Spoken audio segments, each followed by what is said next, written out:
Well, it's certainly been a long time coming for this game, huh, Brandon? Fucking, well, we started this in November. Boy, this has been, I think this might have been our longest project since Link Evolution, not Link Evolution, I wish. Since Legacy of the Duelist, now I think about it. Yeah, probably. In terms of actual overall length of start to finish. In terms of longest individually, Grand Adventure is still pretty up there. Definitely is. So, with this, now we are basically covered all the main story. Now we are going to cover some side content. Oh boy, I wonder what we could be in for today. Alright, so this right here that I'm highlighting, these are the personal items. They come in a set of 4 that you can equip to each character, and they give them a unique personal buff. Reverence could be used infinitely. That is, I wonder what that could mean. Something like attacks act like they're locked on all the time. If an attack does one attack, it counts as 4 attacks to up your combo meter. That sort of thing. If you evade certain attacks, you'll do damage with your evasion. That sort of thing. Personal unique buffs in this game, they take up 4 item slots, which is miserable if I'm honest.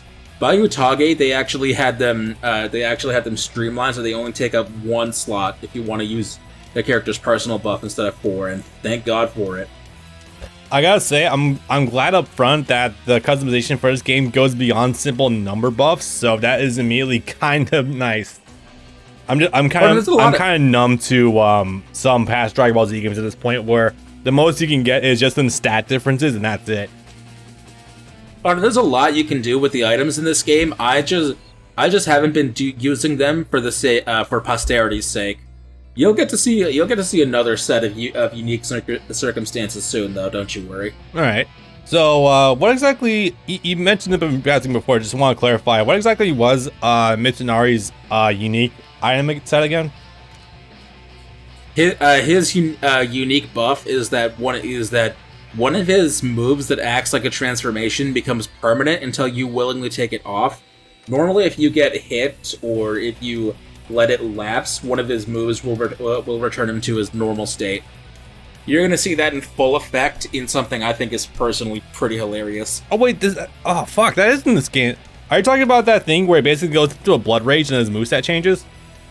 Yes. Oh my god, I thought that was only introduced in 4. I didn't know it was in this game. I always only see you use the Virgil Judgment Cut with him. I haven't been using it because it's actually not that useful of a move under normal circumstances. But I'm sorry. Don't be.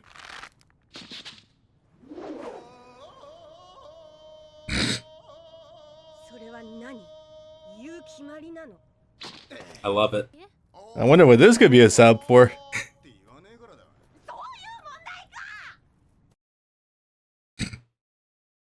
Right. So we're doing the next 2 stages are going to be the same stage, and that's because I want to show you something really funny that you can do that makes one aspect of the game instantly obsolete. Alright, I get the dragon race. Oh, this could be fun. Have we done this before during the run? I feel like we I feel like we did, because I know we definitely had a cutscene with it before. Oh yeah, that's right, when I fucked up and recorded Ieyasu's green route instead of his blue route. Right, that might have been it. I still love the fact that I don't think you can do this as well in later games, but this is something that I absolutely love. Am I gonna... Yeah, that's right, I still have that compulsive tendency to kill everyone in an area, even if I don't need to. Honestly, considering the combo count and it does buff your stuff, I don't blame you, really. It's still amazing how the Judgment Cut literally just sucks people in, Jesus Christ. I guess on that note, I am also noticing, since we were talking about it, the ability to just switch your R1 move really only comes about your R2 really only comes about in Boss Rush 4, doesn't it? Manually, yes. In the previous games, it's one move that you set before the battle, and it stays that one.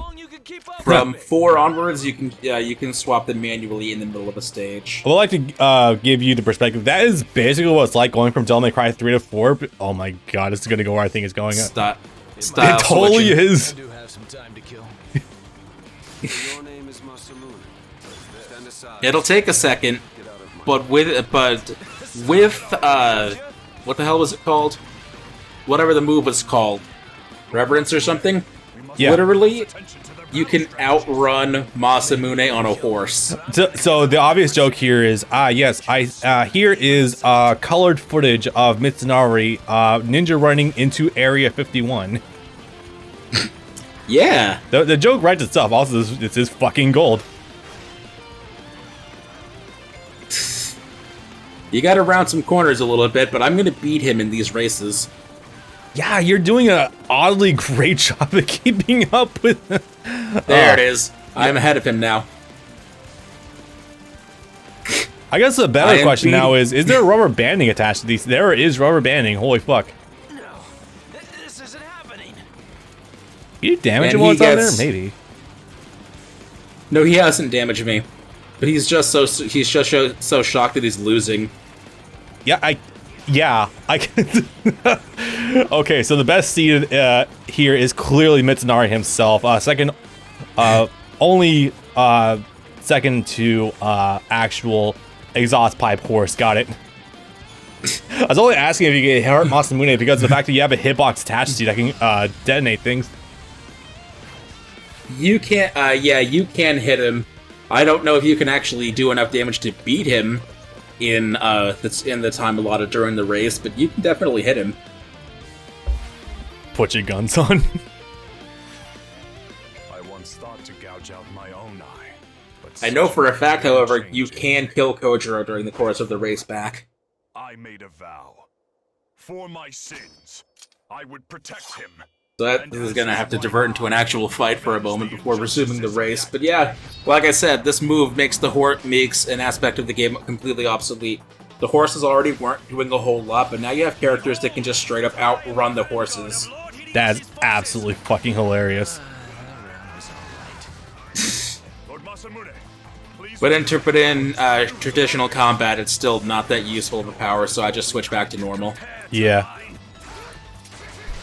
Anyway, so I guess to go off my little comments from earlier, yeah, this is basically going from Dante and DMC3 to DMC4. Because back in the day, you probably noticed, is that you didn't always have a style switcher. Back in the day, you had to actually manually set what style you're going to equip, either at the start of a mission or when you reach the gold statue. Like, you didn't just have free access to all of them. Yeah, that sounds like something that would have been upgraded in the swap from PS2 to PS3. In fact, in all truthfulness, that was actually a kind of a cool selling point for the Switch, the Switch version of DMC3 when that was getting ported.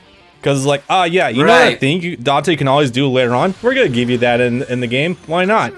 Even though the mod had been available since like 2015 at least. But hey, it's cool. Consoles can use it now. Awesome. You know, we still have yet to get a port of DMC4 to Switch. Which is absolutely fucking insane considering how easily you can run DMC4, yeah. Check out that rapid descent I did. No kidding. Down the cliff. Like, now think about that. What would you add to DMC4 in order to incentivize people on the Switch to get it? Much like how there is the style switch added to DMC3. Could you think of anything? Well, it would have to be the PS3 version because it's probably not going to run the special edition, but what you would do is you would just make it the regular DMC, the regular graphics of DMC4, but you would just add all the characters back in anyway. Yeah. I actually just had a thought. Why not? Yeah, actually that would be pretty cool. Literally just having one uniform, or actually having like the ability to just switch between any character for any stage. That might seem incredibly odd, but thinking about it, like, you could, on Nero's run of like the castle area, you could instead just use Dante. So the gameplay would be Dante, but the cutscenes would be Nero. So I think it'd be kind of cool. Play the tutorial with Dante. Yeah. Maybe a little buggy since it wants you to obviously use the Devilbringer for stuff, but I'm just spitballing ideas. I suppose it was They could alter things here and there.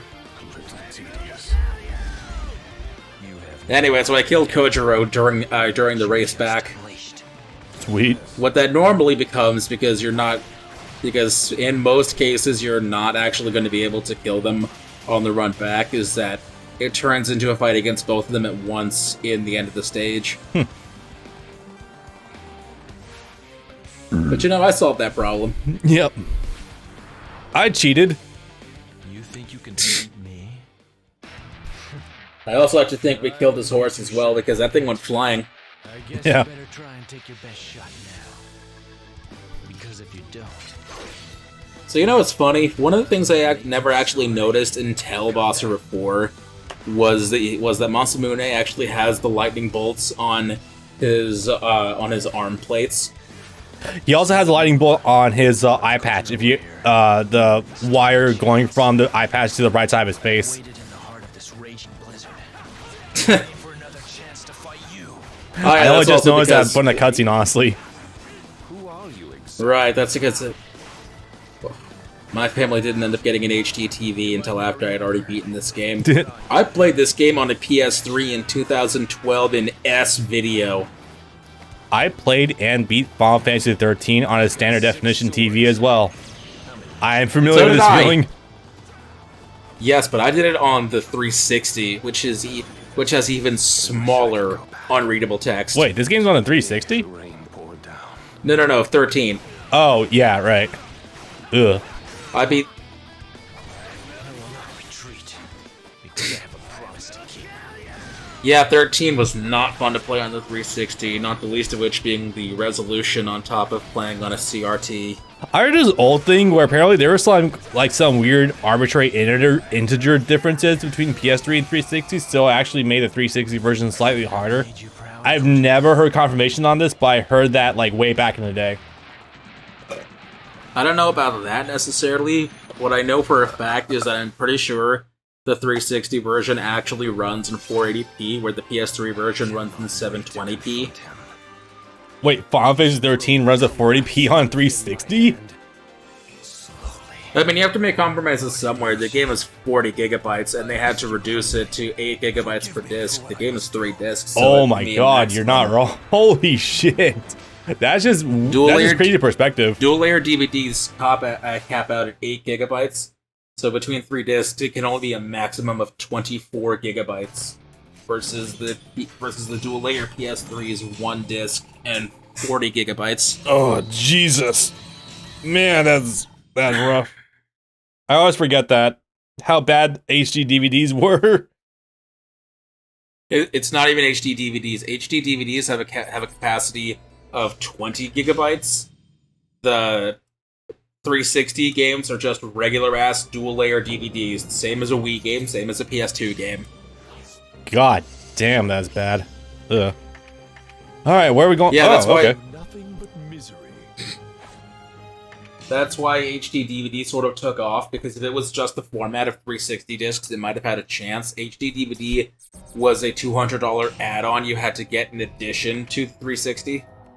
Whoa. Okay. Yeah, that's why the 360 lost that generation.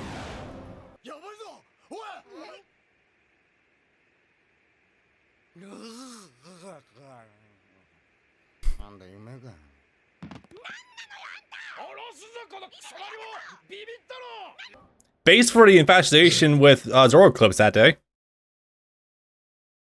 You remember what happened when I was doing the Masamune run?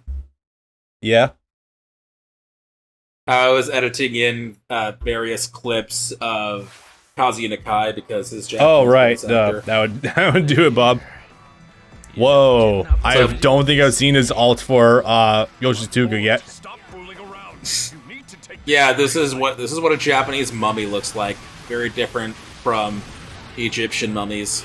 Yeah. That is a bit of a jump there. Can't wait to actually see this from the front now.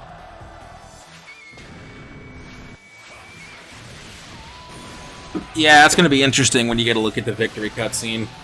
He has a couple of Because his weapon is actually the altar he sits on, not the actual orbs that he conjures. So you can have him do some funny things. So some of his weapons get funny in later games. One of them, I think, is him sitting on top of a fish tank. Oh wait, yeah, that's for 4, right? I think, yeah, I remember seeing that. Yeah.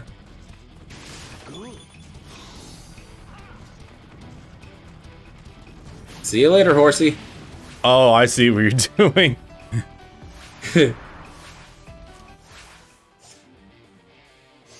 Okay, easy there, Ishtar. I get it. You got a pretty baller, noble phantasm there. That said, though, while I was also researching so always gotta bring back to the series.